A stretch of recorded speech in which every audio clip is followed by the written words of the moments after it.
메리 크리스마스라는 인사를 특히 올해는 더 그런 것 같아요. 캐롤도 안 들리고, 물론 상황이라 그렇긴 하지만 우리끼리라도 합시다. 메리 크리스마스. 옆에 좌우 계신 분들하고 인사하도록 하겠습니다.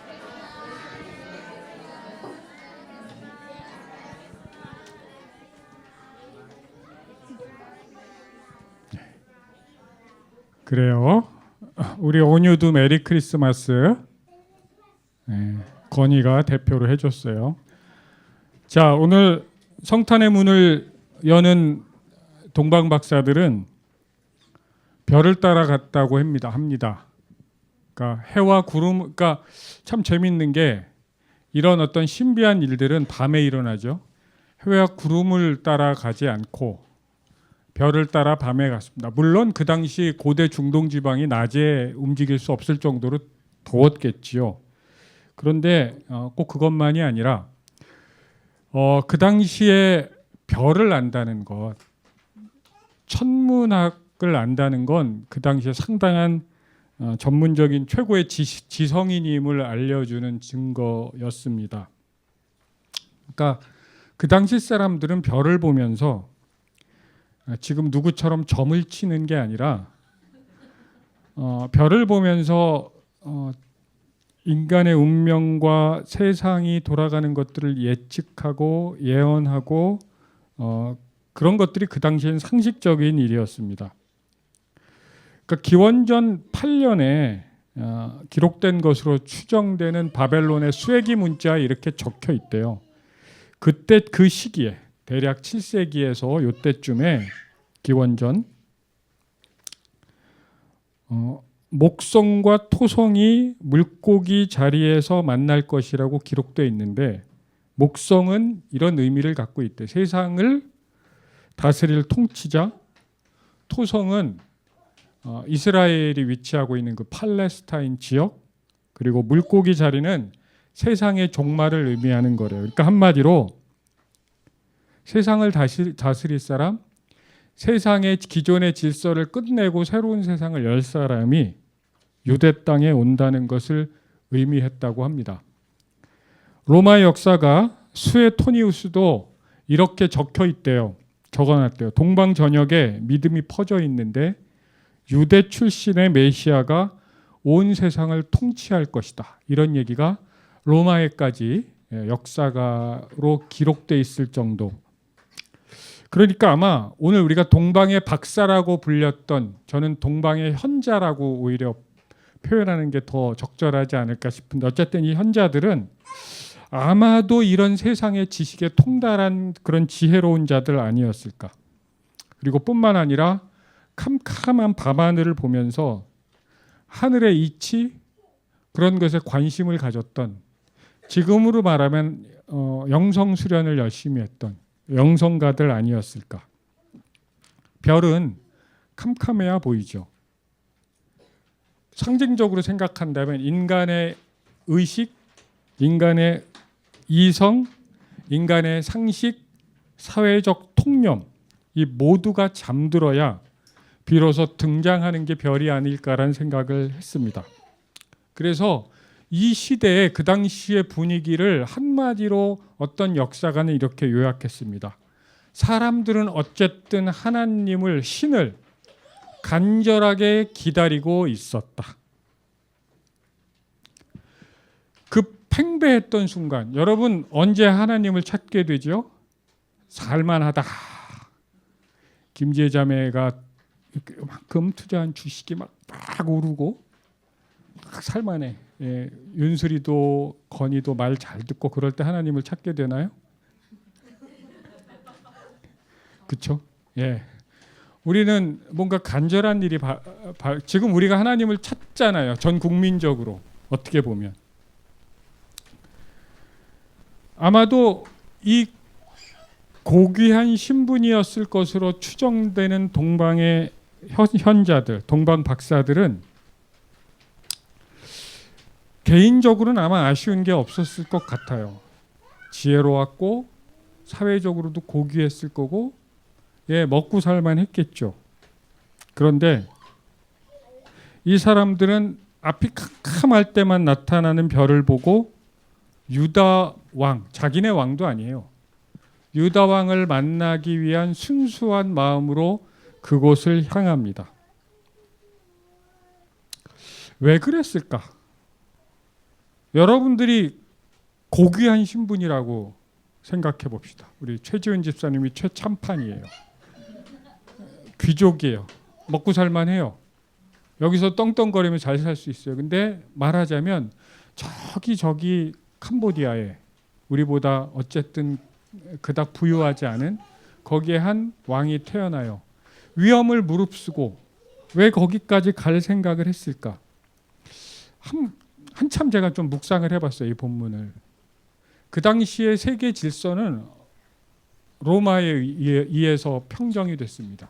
뭐 언제 인류 역사가 안 그랬을까마는 제국이 지배했던, 그 당시에 로마 제국이 지배했던 팍스 로마나, 로마의 힘으로 모든 것들을 지배하고 통제하고, 피식민지 사람들은 무자비하게 무릎 꿇리고, 로마 중앙과 가까우면 가까울수록 그 혜택을 보는 그런 위계 질서, 힘에 의해서 모든 것들이 운영되고 규정되는 그런 세상에서 아마 그들은 꽤 의로운 사람이었을 거고, 옳은 게 뭔지를 생각했던 사람이고, 삶의 의미에 대해서 추구하고 고민했던 사람 아니었을까요? 그런 사이비 평화가 아니라 진정한 평화가 뭘까를, 이건 아니다라는 생각을 갖고 있는, 그래서 진짜 자기들이 힘으로 자기들을 무릎 꿇리는 그런 권위가 아니라 진짜 마음에 우러나서 엎드리게 되는, 진정한 마음으로 우러나는 경배를 하게 되는 그런 참 리더십, 참 권위, 참 평화, 그런 사람들을 누구보다 애타게 간절하게 기다렸던 사람일 겁니다. 저는 그런 세상을 향한 절절한 그리움을 우리는 지금 너무 잘 알고 있지 않습니까? 그래서 추운데 우리는 광장에 나가고 떨면서 간절하게 기도하고 지금 우리도 그러고 있습니다. 그렇게 캄캄한 세상 속에서 반짝반짝 작게 빛나는 별을 쫓아갑니다. 뭐 우리 몽골에 같이 갔던 우리 소일 가족들은 그 얘기를 들었겠지만, 그렇죠? 준우도 별을, 준우야 언제 제일 별이 선명하게 보인다는 얘기 들은 거 기억나? 정답이에요. 어두울 때. 근데 시간적으로 얘기하면 새벽 2시에서 3시? 그래서 우리가 한 11시, 12시까지 모닥불 피워놓고 있다가 새벽 2시까지 안 잘 수는 없어서 다 들어가서 잤죠. 저도 중간에 자다가 어쩌다 깼어요. 그래서 새벽 2시에 정말 제 머리 위를 쫙 수놓는 은하수를 볼 수 있었습니다. 가장 어두울 때, 가장 어두운 시간에. 우리가 이렇게 말하죠. 우리의 진짜 이야기들은 무의식에서 빛난다. 의식이 비로소 잠들어야, 의식이라는 것들이 우리의 내면을 검열하지 않을 때, 그 검열이 느슨해질 때 진짜 우리의 모습, 그리고 우리의 영혼이 우리 스스로에게 얘기하는 메시지를 비로소 전한다. 그게 꿈이라는 거죠. 의식이 잠든 시간에 이 동방 박사들도 꿈에 헤롯에게 가지 말라는 진짜 중요한 내적 메시지를, 가장 들어야 되는 메시지, 이걸 안 들으면 아기 예수는 그 폭군에 의해서 처단되는 거예요. 의식이 잠든 시간에 영혼 깊숙이 우리 안에 때로는 숨어 계신 하나님을 만나듯이 우리는 우리 안에 별을 만나는 거죠. 그런데요, 때로는 이건 참 고단하고 막연한 작업입니다. 우리 반주자 이은미 자매한테 예를 들어 서하, 서진이가 물어봐요. 엄마, 하나님이 어디 있어요?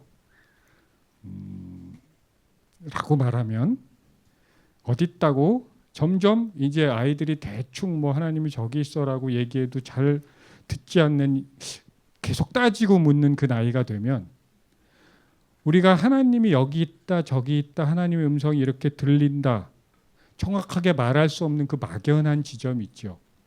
하나님이 그런 것들을 통해서 말씀하시는.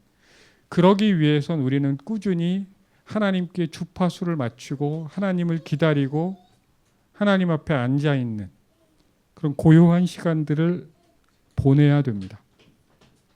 이건 그냥 막 즐겁기만 한 작업은 아니에요.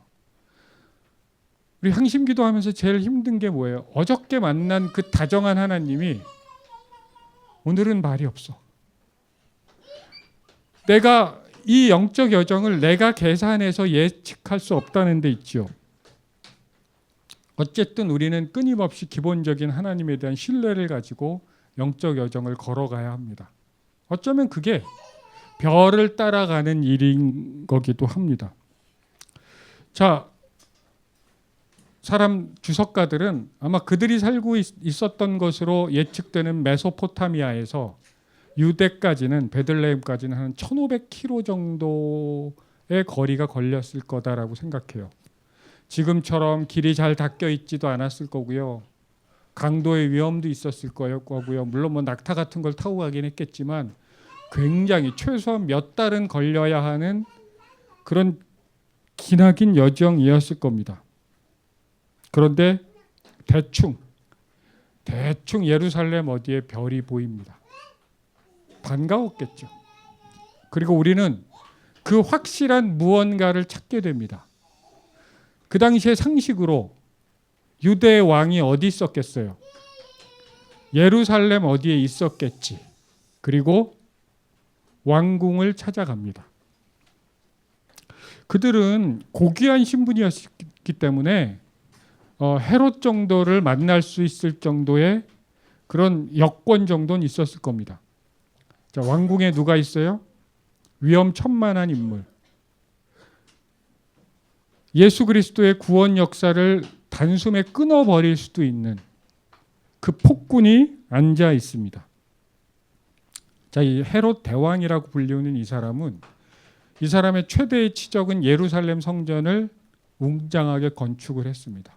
그래서 그는 스스로 헤롯 대왕이라고 불리우기를 좋아했고 역사에도 그렇게 얘기하고 있죠. 그런데 뭐 우리가 대충 알듯이 그는 권력에 사로잡힌 바 된 병적 인간이었습니다. 그는 부인도 죽였고요. 장모도 죽였고요. 아들도 죽였습니다. 그리고 그가 죽기 전에 여리고성쯤에서 이제 있었다는 이야기가 있는데 그가 이런 명령을 내렸다고 합니다.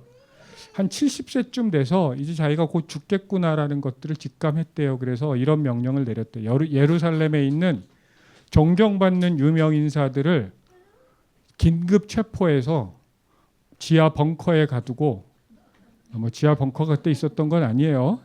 그리고 즉시 처단해라. 이런 명령을 내렸답니다. 왜 이런 명령을 내렸을까요? 그는 자기가 백성들한테 인심을 잃었다는 사실은 누구보다 잘 알아요. 폭군들이 그런 건 잘 압니다.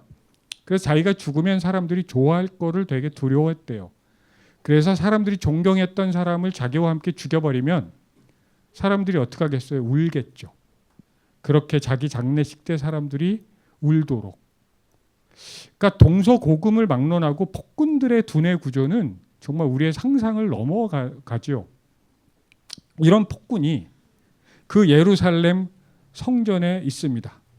우리는 그 폭군들이 얼만큼 잔인해질 수 있나 우리가 피부로 느끼고 있고 그 폭군들을 만날 때 우리는 얼마나 공포스러운지 우리는 알고 있지 않습니까? 그런데 이 동방 박사들은 별을 보다가 그리고 상당히 어쩔 때는 별의 움직임을 한참 바라보느라가 몇 날 며칠 그 자리에 서 있었을 수도 있고요. 지금 내가 이 가는 길이 맞나? 정말 유다의 왕을 만나러 이 평화의 왕을 만나러 가는 길이 이게 정확하게 맞나라고 의구심을 갖기도 했겠죠. 그럴 때 우리는 이런 유혹에 빠지기 쉽습니다. 남들이 다 가는 것. 그 당시에 권력이 정해놓은 그 바운다리. 화려한 그곳. 명확하게 보이는 곳, 그곳을 향해서 그들은 갔습니다. 어둠 속에서 빛나는 별을 기다리는 그것은 정말 알 수 없는 기다림과 신비에 익숙해야 합니다. 신비가 왜 신비예요? 우리가 알 수 없고 우리가 조절할 수 없고 우리가 계획할 수 없고 우리가 예측할 수 없기 때문에. 하나님이 왜 신비입니까? 어제 만난 하나님은 오늘 만난 하나님과 다를 수도 있고 더욱 새로운 분이기 때문에 우리는 신비라고 얘기합니다. 여러분, 우리 아이들을 만나는 것도 그렇죠. 우리 아이들이 신비예요. 그래서 때로는 많이 힘들기도 하지만 그게 생명의 관계죠. 뭔가 보장되어 있는 길이 아니에요. 그래서 그 길은 믿음으로만 갈 수 있는 길입니다. 밤하늘의 섭리를 믿어야 하고 그 별을 통해서 나에게 보여주신 하나님이 우리를 참 사랑하시고 하나님이 우리의 행복을 원하시고 우리가 잘 되기를 바라신다는 그 믿음, 그리고 그것을 분별해내고 있는 지금 내 자신도 신뢰해야만 갈 수 있는 길입니다. 의심과 두려움 속에서는, 불안 속에서는 참 가기 힘들죠. 그런데 우리는 우리가 믿는 신뢰에는 어쩔 수 없이 그 불안도 묻게 되고 두려움도 묻게 되고 분노도 묻게 되고 우리의 사랑 속에서는 미움도 스며들게 되고 그래요. 우리의 사랑은, 우리의 신뢰는 그렇게 불안정한 것입니다. 그 나머지 부분들을 하나님께서 채워주신다는 믿음 속에서만 갈 수 있죠. 그런데 우리는 그것에 때로는 너무 지치고 불안하기 때문에 좀 더 명확한 지도를 손에 쥐는 게 확실한 것 같다는 생각을 합니다. 왕관, 황실, 율법. 예루살렘 왕국으로 들어갑니다. 가지 말아야 할 곳으로.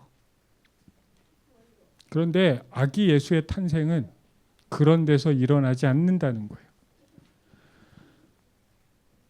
여러분, 우리가 하나님이면 저는 바로 로마 황실로 보냈거나 그 당시 최강대국인 중국으로 보냈거나 어디에 힘 있는 황실로 보냈겠죠. 근데 하나님은 일을 그렇게 안 하시는 데 있습니다. 결국 예루살렘 왕국에서는 예수께 가는 길을 찾을 수가 없습니다. 유일한 길은 뭐예요? 캄캄한 밤하늘을 보는 거예요. 늘 하늘이 맑은 건 아니겠죠. 비록 그쪽이 사막 기후긴 하지만 어쩔 때는 밤하늘의 별이 희미하게 보이고 보이지 않았을 때도 있습니다. 그때는 꼼짝없이 그 자리에서 별을 기다려야 합니다. 환한 빛 속에서는 땅이 환한, 땅의 법칙이 환하게 작동되는 것 속에서는 하늘이 보이지 않습니다. 이제 우리는 동지가 지나고 가장 밤이 긴 절기를 보내고 공교롭게도 성탄의 절기는 이 시기에 이루어집니다. 참 상징적인 것 같죠. 우리의 삶이 어두울 때 인위적인 불빛으로 24시간 내내 어둠을 잡아먹는 예루살렘 황실 안에서는 그 별이 보이지도 않고 거기서 아기 예수를 찾을 수 없다고 말하는 것 같습니다. 그때 하늘을 외면했던, 잠시 예루살렘 성전을 향해, 예루살렘 왕실을 향해 갔던 그 동방박사들, 그들은 다시 놓쳤던 별을 시야에 두면서 다시 광야로 나아가게 됩니다. 앞으로도 없고 전에도 없었던 그 왕, 연약함으로 세상을 구원하는 아기 예수를 맞이하러 그곳을 가는 거죠. 전 가만히 생각해 보면 이 세 사람의 행동은 지금 기준으로 보면 참 이상합니다. 여러분, 왕을 만나러 가요. 너무너무나 힘든 여정을 걸었겠죠. 아마 뭐 수행원 정도 있었을지도 모릅니다. 그러나 그들의 시간과 에너지와 돈도 썼을 거고요. 그렇게 뚫고 가서 그 왕을 만나서 세계 정세와 세계 평화에 대한 어떤 이야기를 나누는 것도 아니고 그 악이니까요.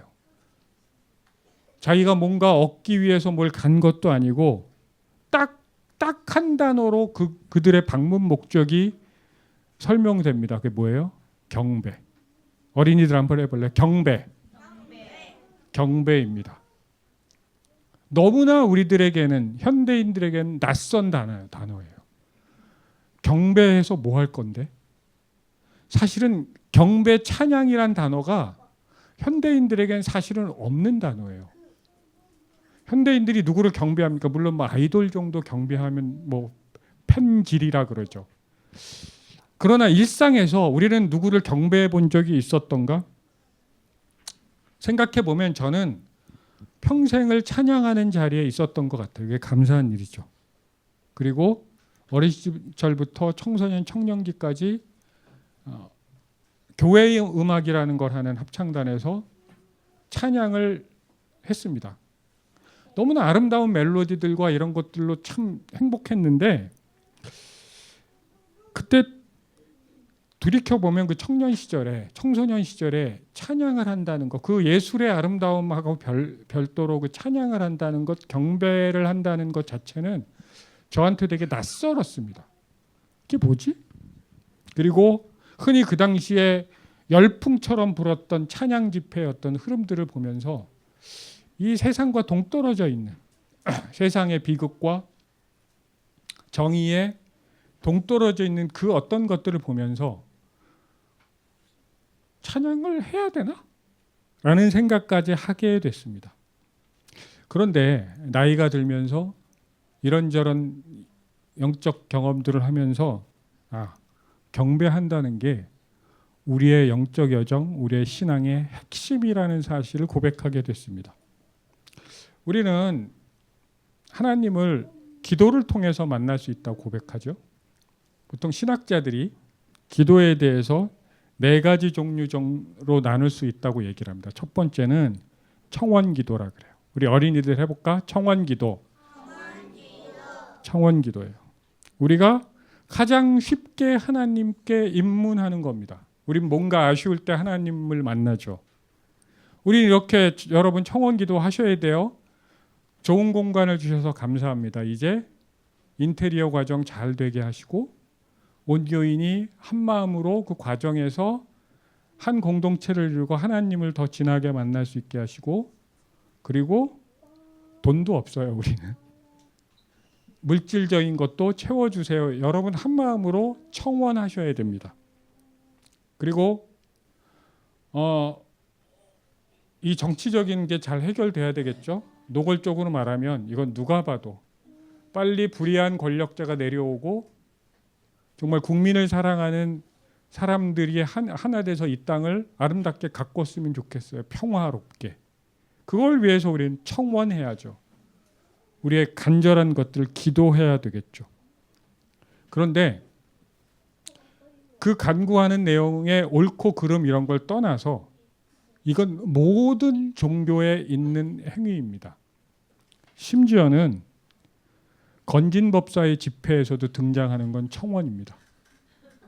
저쪽에서도 청원하겠죠. 지금 자기들이 믿는 신에 대해서 모 여사가 뭐 이렇게 신께 예뻐 보이겠다. 그게 진짜인지 모르겠지만 뭐 이렇게 손을 댔다면서요. 근데 뭐 청원이죠. 간절한 청원이에요. 그거는 종교의 입문 과정입니다. 그리고 두 번째 단계로 우리는 넘어갑니다. 우리 어린이들 따라해 볼래요? 탄원기도. 조금 어려운 말일 수 있는데 저는 이게 진정한 기도인 것 같습니다. 시편에서 가장 많은 분량으로 채워져 있는 기도 양식입니다. 이건 나의 내면과 정직할 때 할 수 있는 기도입니다. 나의 어려움이 있습니다. 나의 비참함이 있습니다. 이거는 재정적, 물질적, 환경적 어려운 비참함을 넘어서는 내가 실존적 비참함. 내 안엔 이렇게 하나님과 멀어져 있고 내 안에 이렇게 미움이 있고 당신을 향한 원망이 있고 사람을 향한 증오가 있고 분노가 있고 그 모든 게 있어요. 그래서 서슴없이 하나님께 이렇게 기도합니다. 하나님 분발하세요.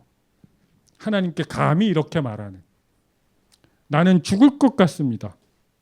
이건 나의 내면과 정직하게 만나야 가능한 기도입니다. 그리고 그것을 통해서 진짜 하나님을 만나는 거죠. 아, 난 하나님께 이렇게 멀어져 있구나. 그리고 그 어려움과 비참함을 큰 소리로 부르짖으면서 거기서 하나님을 만나는 거예요. 나의 소원을 들어주는 하나님만이 아니라 나의 비참함 속에서 나와 함께 하시는 그 하나님. 그래서 청원 기도와는 달리 도잉을 원하는, 하나님 어떻게 행동해 주세요, 어떻게 나한테 주세요가 아니라 존재의 기도라고 말을 할 수도 있습니다.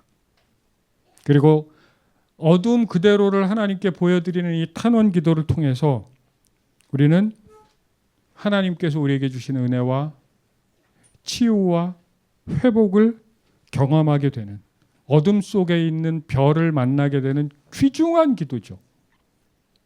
그리고 세 번째로 우리는 넘어갈 수 있습니다. 우리 어린이들 한번 해볼까요? 감사기도. 네, 이건 우리가 너무 쉬운 거죠. 쉬운 단어죠. 이걸로 충분합니다. 내가 받은 선물에 대한 만족이에요. 그게 누구나 다 마실 수 있는 공기여도, 누구에게나 다 주어지는 일상이어도 그거 자체로 감사한 거예요. 어떤 분이 이런 말을 했죠. 한 거린인데 얻어먹을 수 있는 힘만 있어도 감사합니다. 하나하나를 챙겨 내 안에 있는 가난을 탓하는 게 아니라 그 하나하나 주어져 있는 게 당연한 게 아니라 하나님의 선물로, 은총으로 주어진 것이라고, 내 힘으로 쟁취한 게 아니라는 그 겸손함을 하나님 앞에 갖는 거죠. 제가 살면서 종종 깨닫는 게 감사와 비슷한 감정이 미안함 같아요. 그래서 부모님들을 만나면서 종종 다 큰 아이들을 보면서 미안함을 표하는 부모님들이 참 많아요. 요즘 저희 어머님이 갑자기 저한테 미안함을 계속 고백을 하시길래 굉장히 제가 부담스러운데, 그 미안함이라는 거 있죠. 우리는 살면서 다 미안하잖아요, 조금씩은. 그런데 그 미안함은 저는 이렇게 표현하고 싶습니다. 유통기한이 있어서 걔는 좀 지나면 변질이 됩니다. 그 미안함이 죄책감이 되기도 하고 억울하기도 하고 분노로 바뀌기도 하고, 그래서 어떤 형태로든 미안함이 있으면 그걸 정화시켜야 됩니다, 우리는. 그런데 감사함은 그것만으로 자족하기 때문에, 감사함은 금처럼 단단하고 영원한 어떤 그 무엇인 것 같아요. 그래서 여러분들의 가족에게 미안함보다는 감사함을 가지시길 권합니다. 그게 마음대로 되진 않겠지만, 그러나 우리가 선택을 할 수도 있죠. 감사함을 선택하시길 바랍니다. 제가 곰곰이 생각했어요. 소일교인들한테 내가 미안한가 감사한가, 어떤 것 같으세요?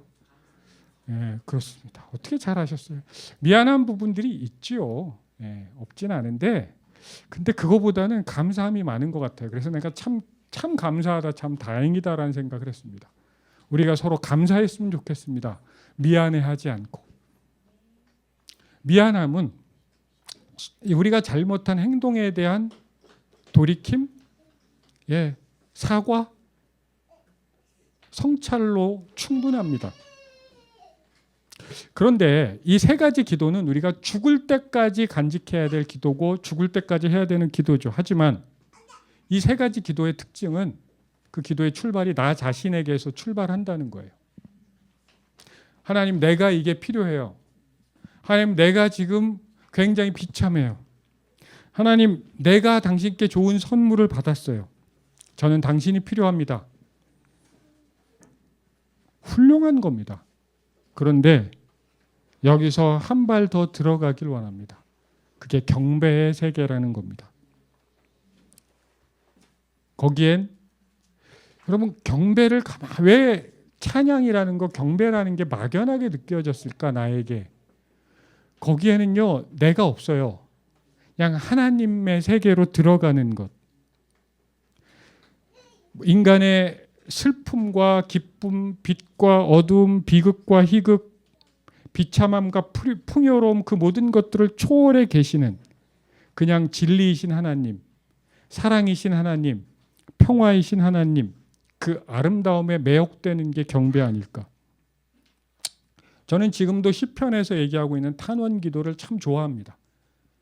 그리고 제가 영적 지도를 할 때나 신앙으로 지도할 때 제일 많이 제가 권하는 게 시편 탄원 시들입니다. 왜? 우리는 늘 삶의 어두움 속에 잠겨 있거든요. 그런데 요즘은 오늘 시편 66편 같은 그런 기도, 온 땅아 하나님을 찬양하라, 온 땅을 찬양으로 초대하는, 우리의 떼제송들을 부를 때 보면 주님을 찬양하라 온 세상이여 이렇게 부르죠. 이게 되게 추상적이거나 막연한 게 아니라 그냥 나도 내려놓고 하나님 그분만으로 충분하다는 듯이 우리가 다가가는. 그래서 신약학자 로핑크는 자기 자신과 아주 중요한 일들을 마냥 잊고 그렇게 찬양할 수 있다는 건 기적이다라고 얘기합니다. 올 대림절은 아마 소일교회 역사상 가장 안팎으로 중요한 절기 아닐까요? 우리 이제 뭐 앞으로 계속 광고를 하겠지만 글쎄 그냥 1월까지는 여기서 예배를 드려야 될 것 같은 분위기입니다. 인테리어 과정들을 보면. 그런데 어쨌든 이 과정들 너무나 소중한 중요한 시간이죠. 그리고 이 나라, 정말 큰일 날 뻔한 이 나라에서, 그러나 아직 끝나지도 않았고 우리는 또 한편으로는 정신 차리고 필요하다면 광장으로 달려가야 되고 소리를 높여야 되는, 눈을 부릅뜨고 깨어 있어야 되는 그런 시기이기도 합니다. 그리고 우리는 하나님께 우리의 모든 것들을 인도해 달라고 기도해야죠. 청원해야죠. 그리고 좌절할 때마다 하나님께 탄원해야죠. 그리고 주신 것들에 대해서 감사해야죠. 그런데 하지만 아기 예수의 아름다움에 매료돼서 마국간에서 엎어지듯이 경배한 그 동방박사가 우리 안에 있었으면 좋겠습니다. 우리는 좋던 싫던 예루살렘과 연관돼서 살게 돼 있습니다. 그 왕국에 폭군이 있다면 저항하고 그를 그 자리에서 내려오도록 해야 합니다. 그리고 그 도성 안에서 우리 먹고 살기도 하고 땀을 흘리기도 하고 사람들을 만나야 되지요. 그래서 거기서 청원도 하고 탄원도 하고 감사도 합니다. 그럼에도 불구하고 우리는 여전히 캄캄함을 경험하겠죠. 순간순간. 어쩔 때는 짧게 어쩔 때는 길게. 그때 땅에 빛이 전혀 보이지 않을 때 우리는 하늘을 봐야 됩니다. 거기에 별이 있을 거라고 약속하십니다. 나의 생각과 나의 느낌과 나의 행동이 잠든 그 시간, 내가 뭘 할 수도 없었던, 어떤 걸 해도 뭐가 되지 않은 어두움을 젖혀낼 수 없었던 그 시간, 자아를 내려놓은 그 시간에 반짝이는 아기 예수를 만나러 가야 합니다. 그 초대장이 대림의 계절입니다. 하나님은 여전히 아름다우시고 여전히 사랑스러우시고 여전히 우리에게 평화로운 그분, 거기에 매혹되라고, 거기서 우리가 할 건 경배라고, 우리가 그 아름다움을 우리 안에 아기 예수를 안내해 주는 그 별을 놓치기 전에 우리는 그 별을 따라서 그분처럼 돼야 된다고, 그 하나님의 아름다움과 닮아가야 된다고, 그 아기 예수의 연약한 힘과 같이 돼야 된다고, 그렇게 성탄의 계절에 우리를 초대하고 계십니다. 그렇게 귀한 성탄의 계절 되시기를 축복합니다. 함께 기도하겠습니다. 하나님,